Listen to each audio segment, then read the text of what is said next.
everybody, welcome to my channel. Today I'm doing a toy review of the Beach Doll Barbie from 2022 to 2023.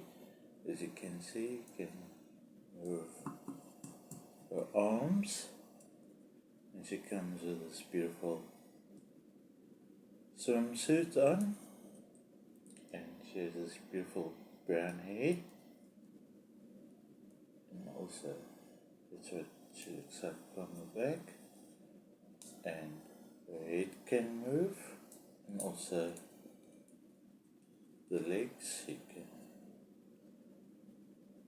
make it look like she's sitting, or as if she's swimming, and also you can make it look like she's busy diving into the pool, and this would make a nice addition to your Lego city for a more realistic theme to your Lego city. Thank you for watching this video. Please don't forget to like and subscribe to my channel, and please leave a comment in the comment box below, and please share the links to my videos. When toy companies want to contact me for future sponsorships, my email is in a link in the description box below, and I'll see you in the next video. Thank you.